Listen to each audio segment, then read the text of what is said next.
기도하겠습니다. 이제 하나님의 말씀을 함께 나눕니다. 예수님 십자가 더 분명해지게 하시며 그 십자가 안에 나타난 하나님의 사랑으로 겨워하며 여전히 우리를 사랑하시는 하나님을 배웠고 그 신앙으로 어려운 세상을 이겨가며 승리하는 자리에 이르게 하옵소서.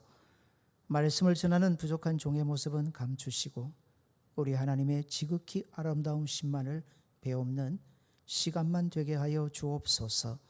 예수님 이름으로 기도하옵나이다. 아멘. 계속 누가복음의 말씀으로 여러분과 은혜를 나눕니다. 예수님께서 말 못하고 듣지도 못하고 보지도 못하는 사람을 고쳐 주셨습니다. 이러면 믿어야죠. 이 정도 표적이라면 그냥 믿는 게 정상입니다. 그런데 바리새인들의 반응이 완전 다릅니다.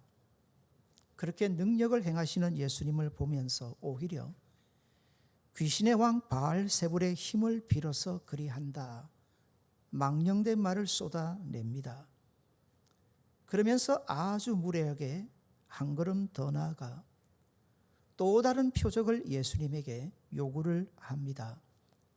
오늘 본문의 앞선 16절에 보시면 또 더러는 예수를 시험하여 하늘로부터 오는 표적을 구하니, 이 표적 가지고는 안 되겠다는 겁니다.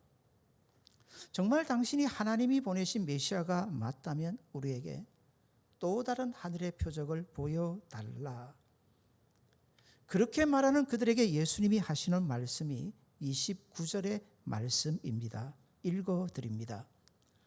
무리가 모였을 때 예수께서 말씀하시되 이 세대는 악한 세대라. 표적을 구하되 요나의 표적 밖에는 보일 표적이 없나니.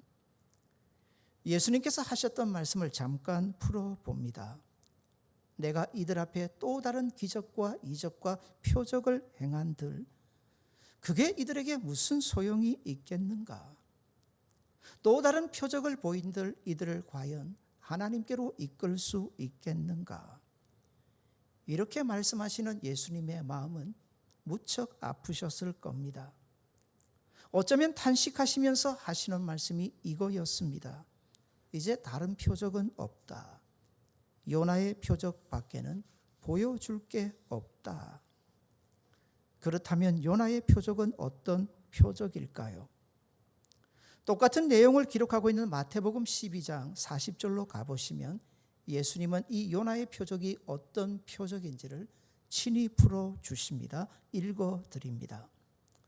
요나가 밤낮 사흘 동안 큰 물고기 뱃속에 있었던 것 같이 인자도 밤낮 사흘 동안 땅속에 있으리라. 물고기 뱃속은 죽음의 세계입니다. 요나가 물고기 뱃속에 들어갔다가 살아나와서 그렇지, 물고기 뱃속에 들어가면 그건 끝난 거 아닙니까? 물고기 뱃속에 요나가 3일 동안 들어가 있는 것을 빗대어서 예수님은 자신의 십자가의 죽으심과 부활하심을 지금 얘기를 하는 겁니다. 그러시면서 이 표적 밖에는 이제 내가 더 이상 보여줄 게 없다 하셨던 겁니다. 표적에 대해서 조금 더 생각해 봅니다. 표적은 표시입니다. 정표라 보셔도 좋습니다. 이 영어로 표현하면 토큰이라고 되어져 있습니다. 옛날 학교 다닐 때 버스를 타고 다녔습니다. 그때 타고 싶으면 반드시 차장에게 내주어야 할 게 있습니다. 바로 토큰입니다. 기억하십니까? 50원짜리 동전만한 크기에 가운데 구멍이 뻥 뚫려져 있었습니다.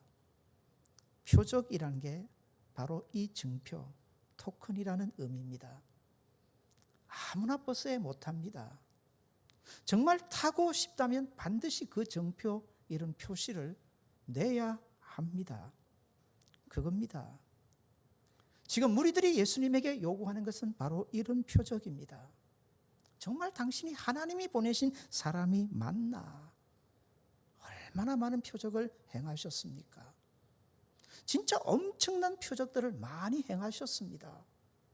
당시 다른 선지자들이 있었을 텐데 비슷한 그런 표적을 행했을까요? 아닙니다. 말도 안 되죠. 예수님만이 친히 이 모든 표적을 통하여 자신의 하나님 되심을 보여주셨습니다. 먼저 바리새인들이 예수님을 쉽게 받아들이지 못한 이유는 있습니다. 육신으로 오셨기 때문입니다. 그런데 잘난 모습으로 오지 않으셨습니다. 참 못난 모습으로, 가난하고 초라한 모습으로 오셨으니 육신들 가운데 잘난 인생이 당시 바리새인들 아닙니까? 예수님의 모습이 자기들보다 훨씬 더 못하니 믿으려고 하는데 그게 자꾸 걸림돌이 되는 겁니다. 그래서 인정을 못하는 거죠. 예수님은 그렇게 분명한 표적을 보면서도 예수님을 메시아로 인정하지 않는 그들을 가르치면서 29절에 중간 부분을 보십시오. 이 세대는 무슨 세대라 하십니까? 악한 세대라. 악하다. 너희가 정말 그 마음이 악해서 이렇다 정리를 하십니다. 근데 악하다의 의미가 정확하게 어떤 의미인지 잘 다가오지를 않습니다. 다시 마태복음 12장으로 가보시면 예수님은 이 악하다의 한 단어를 또한 덧붙이십니다. 보시겠습니다. 마태복음 12장 39절입니다. 예수께서 대답하여 이르시되 악하고 음란한 세대가 표적을 구하나. 악하다에 음란하다는 단어를 덧붙이셨습니다. 이건 같은 의미입니다. 악하다 하셨는데 그 악함이 어떤 악함인지를 설명하는 게 바로 이 음란하다는 단어입니다. 이 원래 사용되었던 단어의 의미는요, 반드시 부부 관계에서 사용이 되었던 겁니다. 남편의 마음에 아내가 가득해야 합니다. 당연하죠. 그 남편의 마음에 아내가 가득해야 하는데 다른 여자가 들어가 있으면 그게 음란이 되는 겁니다. 반대로 아내의 마음에는 남편의 마음으로 가득해야 합니다. 남편이 아닌 다른 남자가 들어가 있으면 역시 그게 음란이 되는 겁니다. 예수님께서는 바로 이 단어를 지금 영적으로 가져오셔서 이 세대를 진단하시는 겁니다. 지금 세상적인 음란을 얘기하는 게 아닙니다. 영적인 음란을 얘기하는 겁니다. 성경은 하나님을 두고 우리의 남편이시라고 소개를 합니다. 우리의 남편이 되신다. 마땅히 그렇다면 우리는 그분의 신부가 되고 아내가 되는 자들입니다. 그러면 우리의 마음에 누가 계셔야 할까요? 남편이신 하나님 마음에는요, 우리밖에 없습니다. 성경을 보시면요, 하나님의 마음에는 우리밖에 없습니다. 아무리 우리가 오늘 예배를 드리면서 기뻐하고 즐거워해도 예배 자리에 와 있는 저와 여러분을 보시는 하나님의 기쁨보다는 더할 수가 없습니다. 남편이신 우리 하나님 마음에는요, 언제나 우리밖에 없습니다. 그런데 우리는 어떻습니까? 사실 이게 영적 전쟁입니다. 악한 영들이죠. 사탄과 마귀와 귀신들이 하는 짓이 있습니다. 우리의 마음을 자꾸 하나님에게 떼 놓으려고 합니다. 남편이신 하나님에게서 우리의 마음을 빼앗으려고 하죠. 그런데 잘 보셔야 할 거 지난주일에도 정리했습니다. 악한 영들은요, 우리의 마음을 자기에게로 끌고 갈 수가 없습니다. 사탄을 누가 좋아하겠습니까? 귀신을 누가 좋아하겠습니까? 밤에 나타날까 봐 겁이 나서 피할 수밖에 없는 존재인데, 그렇다면 어떻게 우리의 마음을 빼앗을까요? 세상으로 빼앗는 겁니다. 하나님에게서 아름다움을 보지 못하게 하고, 하나님 안에서 귀중함을 보지 못하게 하고, 하나님 앞에서 기쁨과 즐거움과 소망을 두지 아니하게 하고, 자꾸 우리의 눈이 세상이 아름답게 보이게 만드는 겁니다. 세상의 모든 좋은 것들이 다 있는 양 우리를 속여가면서 우리의 마음을 하나님에게서 빼앗아 세상으로 자꾸 끌고 가려고 합니다. 예배는 사실 영적 전쟁입니다. 한 주간 사시면서 마음 많이 빼앗기지 않으셨습니까? 마음 많이 무너지지 않으셨습니까? 때로는 세상에서 얻는 것도 있습니다. 세상 사람들이 귀중한 것이 내 안에 들어오면 좋죠. 든든해지기도 합니다. 그런데 하나님을 생각하시는 것만큼, 주의 말씀을 듣는 것만큼, 기도 자리에 와서 하나님을 만나는 것만큼, 여러분, 그런 영적인 모습 가운데서도 그런 기쁨이 있던가요? 참 마귀는 영물입니다. 나도 모르게 쉽게 하나님께 붙어야 될 마음을 자꾸 빼앗아서 세상으로 끌고 갑니다. 예배는 영적 전쟁이라고 했습니다. 그 영적 전쟁은 다른 게 아닙니다. 마음 옮기기입니다. 빼앗겼던 그 마음을 다시 하나님께로 가져오셔야 합니다. 하나님께 붙여드려야 됩니다. 한 주간 세상을 살면서 잃어버리신 것, 그 때문에 두렵고 염려하고 걱정하고 했는데 어떻습니까? 하나님 없이도 우리의 마음이 그런 마음이 되던가요? 내 안에 말씀이 없이도, 내 안에 어떤 영적인 아름다운 모습이 없이도 내가 그렇게 불안해하고 두려워하고 마음을 찢으면서 아파하게 되던가요? 바로 그겁니다. 이게 음란하다는 말의 의미입니다. 자꾸 우리 마음을 빼앗아 가는 거죠. 잘 보십시오. 음란하다고 했습니다. 당연하죠. 예수님이 표적을 보였습니다. 병든 자를 많이 살려주시고 고쳐주셨습니다.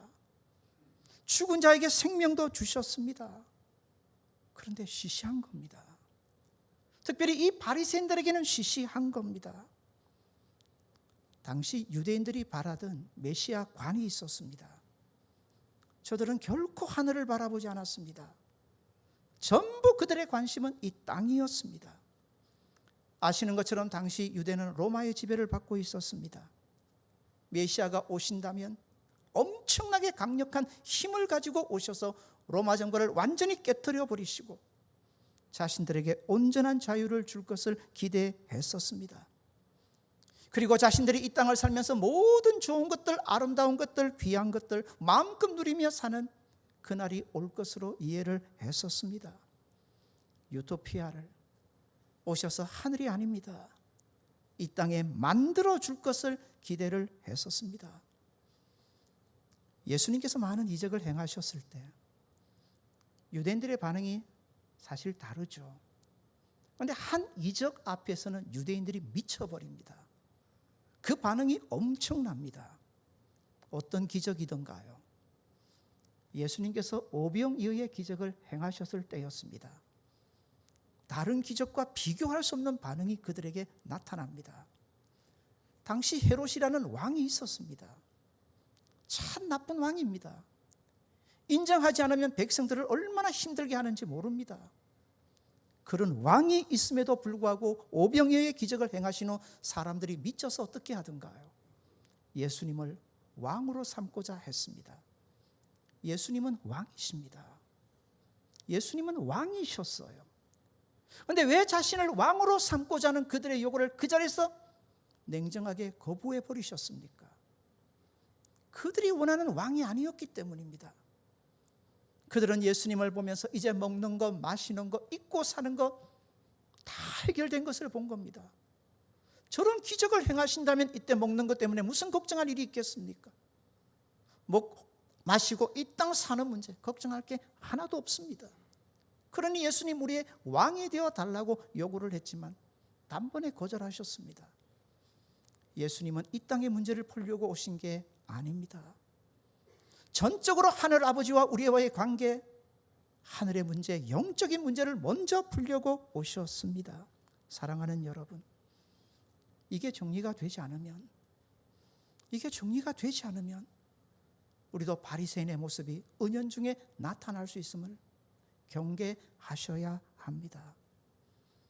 목사인 저는 여러분에게 하나만 보여줄 뿐입니다. 예수님 십자가입니다. 그 십자가 안에 나타난 사랑으로 오늘도 여러분을 사랑하시고 그 십자가 안에 나타난 능력으로 여러분을 지켜가시고 세상이 어떠하든지 모든 것이 다 변할지라도 그 십자가에 나타난 하나님의 사랑만큼은 변함없음을 여러분에게 보여주는 사람입니다. 사랑하는 여러분, 오늘 이 시간처럼 우리가 하나님 앞에 나올 때 말입니다. 철저하게 우리 자신이 어떤 존재인지를 정리하고 오셔야 합니다. 다시 한번 묻습니다. 정말 육신의 문제만 해결된다면, 이 땅의 모든 문제만 해결되어진다면 인생의 모든 문제는 다 해결되어지는 걸까요? 저도 사람인데, 저도 먹는 거 마시는 거 걱정하고 걱정하는데 이해는 합니다. 목구멍이 포도청이죠. 땅에 매여 사는 우리들 입장에서는 사실 이 문제들이 큽니다. 그런데 때로는 너무 커져버렸어. 하나님을 믿는 그 신앙보다도 자칫하면 이것들을 더 마음에 붙이고 우리가 살아가기 쉽게 되어진다는 겁니다. 분명히 아셔야 합니다. 오늘 이 땅의 어떤 문제보다도 큰 문제는 여전히 영적인 문제이고 죄의 문제입니다. 오늘 세상을 봅시다. 얼마 전까지 백신 했습니다. 그것만 만들어지면 다 정리될 줄 알았습니다. 그런데 더 아픕니다. 요즘 세상을 보면서 마음이 더 찢어집니다. 어떻게 하다 보니 백신이 좀 부족하게 되었습니다. 서로 가지겠다고 아우성입니다. 아니죠. 이건 악의 다툼입니다. 어떻게 이럴 수가 있나요? 자기들만 살겠다고 극단적인 이기심입니다. 욕심이죠. 그 욕심이 잉태하면 성경은 무엇을 낳는다고 합니까? 죄를 낳는다 합니다. 여전히 죄악된 우리의 인생의 본질을 제대로 보게 됩니다. 저와 여러분은 다를까요? 다르지 않습니다. 이 자리에 오니 생각나지 않습니까? 지난 한 주간 여러분의 살아왔던 삶의 모습 속에 하나님이 싫어하는 모습들 하나도 없습니까? 예수 믿고 나서 얼마나 바뀌셨습니까? 그저 하나님께서 극단적인 은혜로 오늘까지 우리를 이끄시고 그저 십자가 그 능력 그 사랑 안에 우리를 두시고 그저 그 십자가 하나만 바라보시면서 너는 괜찮다, 너는 어렵다, 하나님이 그저 인정해 주시는 거 아닙니까? 여전히 죄인 아닌 인생 우리 가운데 누가 있겠습니까? 한 번은 선지자 이사야가 성전에 들어갑니다. 선지자 이사야는 다릅니다. 참 깨끗하고 정결하고 거룩한 사람입니다.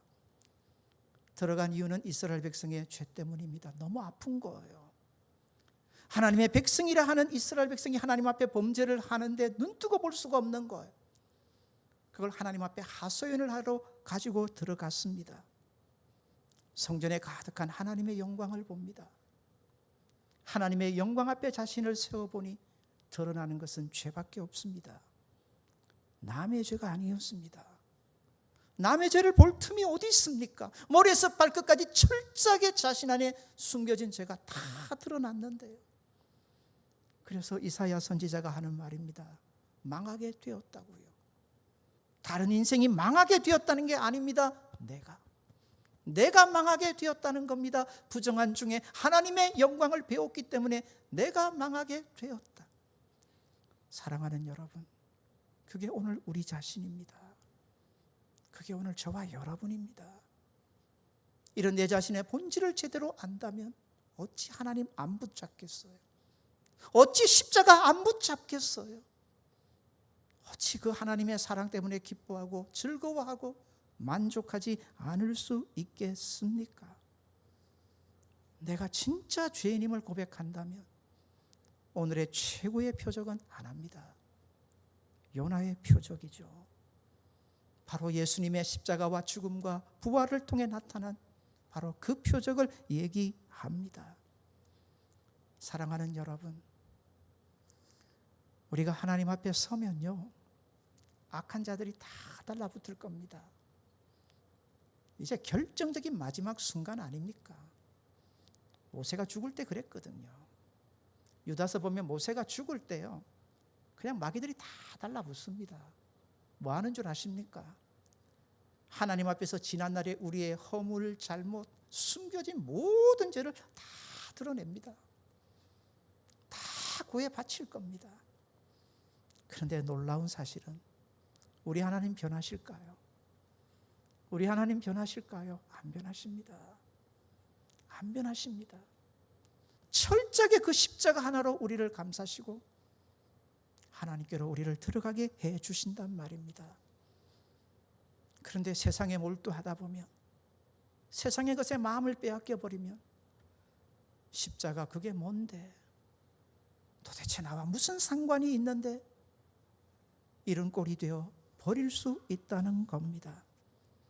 사랑하는 여러분, 요나의 표적밖에는 없다 했습니다. 이제 진짜 하나밖에는 없습니다. 우리 끝까지 예수님 십자가 붙잡고 하나님 마음에 단단히 붙이는 신앙으로 살아가시는 복된 성도들 되시기를 바랍니다. 이 정도 정리하면 요나의 표적은 정리가 될 것 같은데 예수님은 여기서 멈추지 않습니다. 예수님께서 한 구절을 덧붙여 주셨습니다. 그게 32절입니다. 32절 우리 다 같이 한번 읽겠습니다. 심판 때에 니느웨 사람들이 일어나 이 세대 사람을 정죄하리니 이는 그들이 요나의 전도를 듣고 회개하였음이거니와 요나보다 더 큰 이가 여기 있느니라. 아멘. 사실 오늘 본문을 가만히 보시면 요나서 전체의 내용을 요약했다고 보시면 됩니다. 사실 요나서는 짧습니다. 늑장인데요. 어떤 성경은 한 장, 두 장으로 되어 있는데 요나서를 읽다 보면 요나서가 훨씬 짧게 엮여집니다. 그건 요나는 정말 재미있는 하나의 이야기식으로 구성이 되어져 있기 때문이죠. 아십니다. 니느웨로 가라고 하셨는데 마음대로 다시스로 갑니다. 이렇게 불순종할 수가 있나? 아닙니다. 당시 배경을 조금 더 살펴볼 필요가 있습니다. 당시 이스라엘에게 있어서 최고의 주적은 아수르입니다. 사실 역사에서 이 아수르보다도 못된 민족은 없습니다. 정말 악하고 악한 민족입니다. 게다가 이스라엘의 최고의 주적입니다. 나중에 결국 이스라엘은 이 아수르에게 철저하게 망해 버려지지 않습니까? 자, 이스라엘의 선지자로 부름받은 요나 아닙니까? 그 백성을 사랑하고 그 민족을 사랑하는데 아니 그런 적에게 가서 하나님의 사랑을 전하라고 하니 이건 완전한 변절자가 되어 버리는 겁니다. 여러분 같으면 쉽게 하시겠습니까? 힘들죠. 그렇게 뻗대다가 결국 물고기 뱃속에 들어갑니다. 거기서 완전 항복을 하게 되죠. 이제 주의 뜻대로 하십시오. 그러자 물고기가 뱃속에 있던 요나를 토해냅니다. 진짜 요나의 얘기는 그 다음부터 나옵니다. 결국 요나가 니느웨로 갑니다. 견물생심이라. 그 죽을 고생을 했을 때는 무조건 전한다 싶었는데 니느웨로 가서 보는 순간 이 마음이 완전 무너집니다. 이건 자신이 알고 있는 이스라엘의 수도가 사마리아 아닙니까? 사마리아하고는 비교도 안 될 정도로 엄청나게 화려하고 멋지고 아름다운 성입니다. 당시 그 니느웨 성 안에 살던 사람은 10만 명이 훨씬 넘습니다. 아니 하나님도 인정하지 않고 제멋대로 사는 민족들이 어떻게 이렇게 잘 먹고 잘 살 수 있나? 요나의 배알이 그만 틀려버립니다. 이건 아니다. 이건 아니다. 그런데 이런 민족에게 가서 하나님의 사랑을 전하라고 하니 요나는 신입술이 나도 보통 나지 않을 수 없었습니다. 요나가 어떻게 하던가요? 엄청 크기 때문에 아무리 빨리 달리고 전해도요 3일의 시간은 필요합니다. 그런데 요나가 복음을 전하는데 성경을 보시면 하루만 전합니다. 제대로 전했다는 겁니까? 안 전했다는 겁니까? 전하면서도 듣지 않기를 바라고, 전하면서도 회개하지 않기를 바라고, 전하면서도 돌아오지 않기를 바라고 전하는 요나의 모습이 충분히 상상이 됩니다. 그런데 하나님의 말씀에는 능력이 있는 줄 믿으시기를 바랍니다. 하나님의 말씀이 하시는 거예요. 사실 전하는 자와 아무 상관이 없습니다. 그렇게 전했는데 니느웨 성이 완전 뒤집어져 버립니다. 왕에서부터 일반 백성에 이르기까지 전무후무한 회개의 역사가 요나가 그렇게 어줍지 않게 전하는 하나님의 말씀 앞에서 나타납니다. 거기 보면 당시 회개운동을 설명하면서 요나서가 이런 얘기를 합니다. 왕이 베옷을 입었다. 사랑하는 여러분, 모든 인생의 로망은 왕입니다.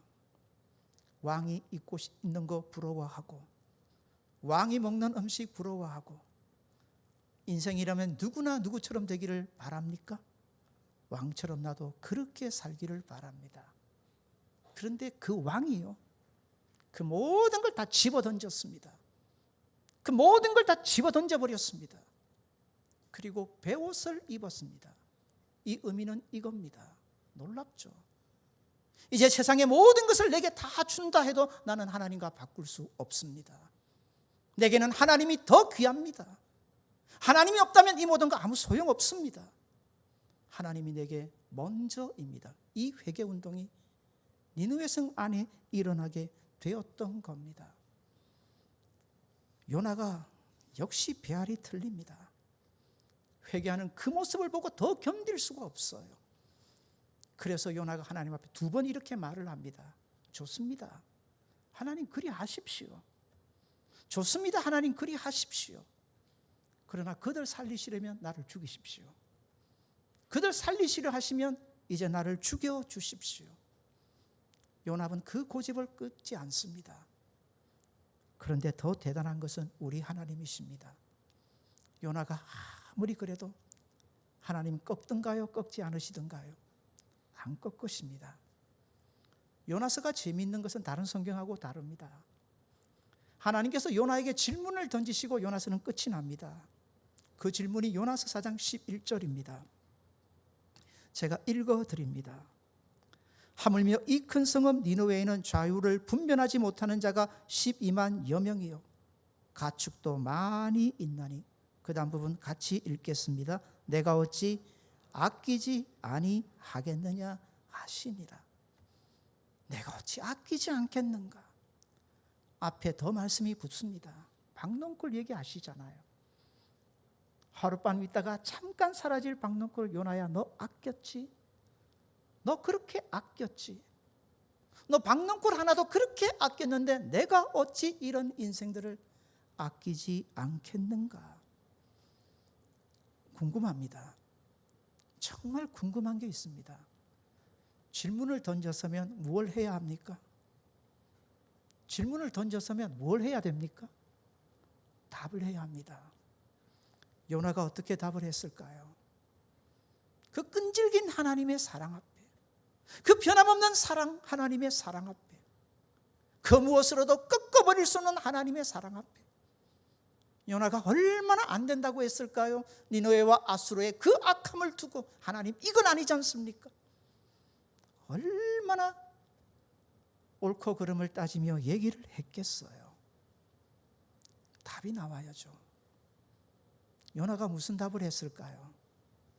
저는 상상해 보니 요나는 꿀먹은 벙어리가 되었을 것 같습니다. 꿀먹은 벙어리요. 그렇다면 이 답은 이제 저와 여러분이 하셔야 합니다.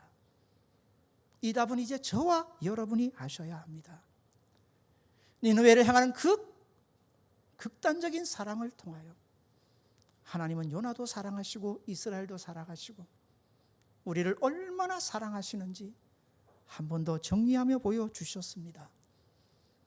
말씀을 준비하다가 내가 그동안 실수했구나, 참 실수했구나 하는 대목을 발견하게 된 게 있습니다. 요나서를 볼 때마다 저는 이 요나를 통해서 내 자신을 보았습니다. 우리를 보았습니다. 그래서 요나구나, 요나구나, 내 모습을 보려고 그리 했었습니다. 그런데 비교 대상은, 요나의 비교 대상은 내가 아니라는 것을 깨닫게 된 겁니다. 예수님의 말씀을 가지고 보면 그렇습니다. 한 번 더 32절을 보시겠습니다. 같이 한 번 더 읽겠습니다. 같이 한번 읽어주십시오. 심판 때에 니느웨 사람들이 일어나 이 세대 사람을 정죄하리니 이는 그들이 요나의 전도를 듣고 회개하였음 이거니와 요나보다 더 큰 이가 여기 있느니라. 아멘. 예수님의 말씀을 가만히 들여다 보십시오. 예수님은 요나를 누구에게 빗대어 비교하십니까? 예수님 자신입니다. 우리가 아닙니다. 예수님 자신이셨습니다. 내가 누군 줄 아니? 요나와 빗대십니다. 요나보다 더 큰 선지자가 나다. 예수님은 요나를 자신에게 빗대십니다. 우리를 요나에 빗대시면 안 됩니다. 우리는 요나처럼 하나님 앞에 항변할 자격이 없습니다. 옳고 그름을 들고 갈 자격이 없습니다. 정확하게 말하면 우리는 그렇다면 누구일까요? 나중에 심판의 날에 니느웨 사람들이 너희를 정죄하리라. 우리와 비교의 대상은 누구입니까? 니느웨 성 사람들입니다. 사랑하는 여러분, 무슨 할 말이 있겠어요? 무슨 할 말이 있겠어요? 그렇게 모두가 손가락질 받고 하나님 안 됩니다. 절대로 안 됩니다. 저들은 아닙니다. 하나님 이건 아닙니다. 그러시려면 차라리 나를 죽여주십시오라고 세상 모두가 다 들고 일어날 때도 하나님은 변함없으셨습니다. 사랑하셨습니다. 그 사랑으로 그들을 살려주시는 것을 보지 않습니까? 우리가 니느웨 성 사람이라면, 니느웨 성 사람의 모습으로 오늘 이 자리에 있다면 무슨 할 말이 있겠습니까? 얼마나 기쁠까요? 얼마나 고마울까요? 얼마나 감사할까요? 사랑하는 여러분, 한번 받아서 따라합시다. 내가 니느웨 성 사람들입니다. 이 자리에 오실 때마다, 예배하는 이 자리에 오실 때마다, 십자가 바라보실 때마다 이거 놓치시면 안 됩니다.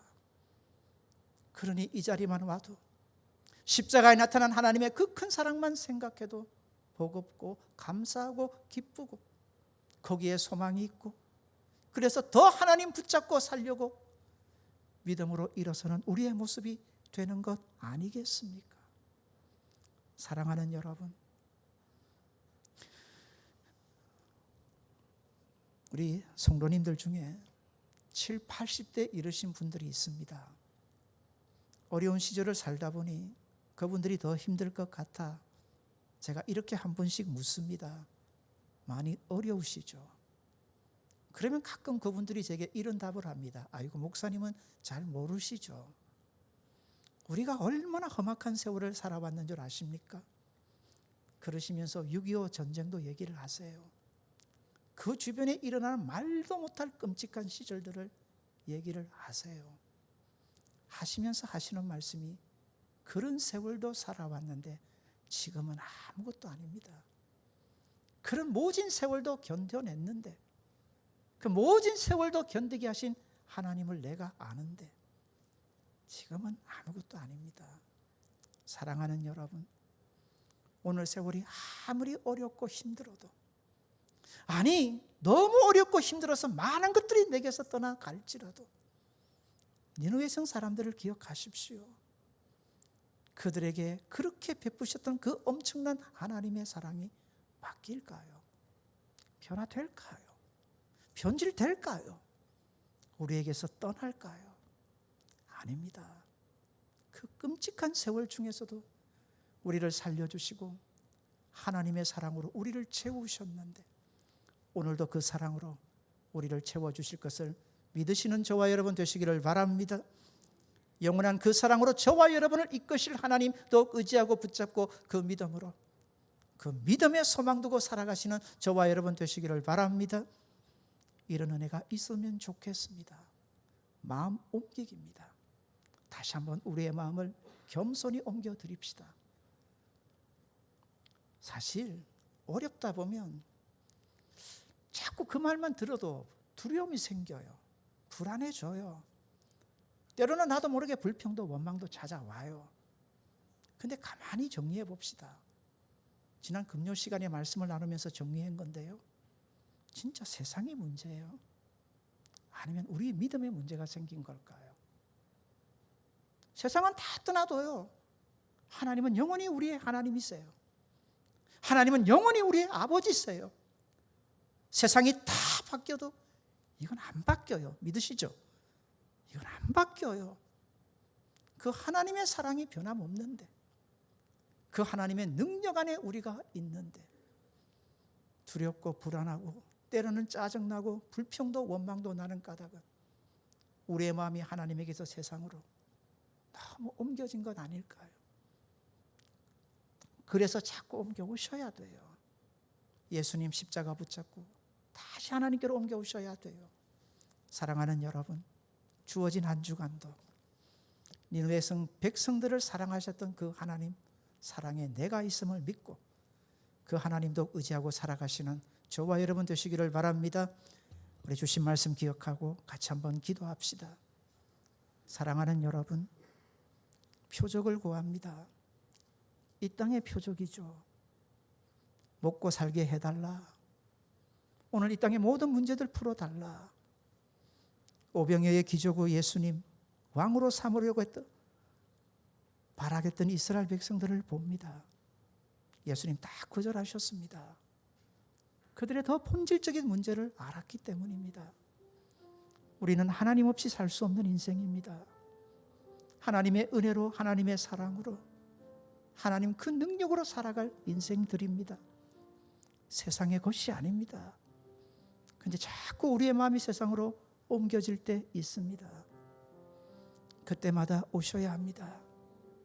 다시 십자가 붙잡고 하나님께로 우리의 마음 옮기셔야 합니다. 이제 십자가 외에 더 보여줄 표적이 없다 하셨습니다. 그건 증거입니다. 그건 표시입니다. 거기에 나타난 하나님의 사랑을 보고 우리는 믿음으로 일어서야 합니다. 거기에서 여전히 은혜 베푸시는 하나님, 능하신 하나님을 바라보면서 우리는 당당한 믿음으로 세상을 이겨가셔야 합니다. 하나님 아버지, 다시 하나님께로 우리의 온전한 마음을 옮겨드립니다. 하나님에게만 중심되며 또 한 주간 살아가기 원합니다. 세상이 어떻게 변할지라도 변함없는 하나님의 사랑 의지하고 하나님도 바라보고 하나님 중심에 모시고 그 믿음으로 살아가게 하옵소서. 우리 같이 한번 기도하도록 하겠습니다. 기도합시다.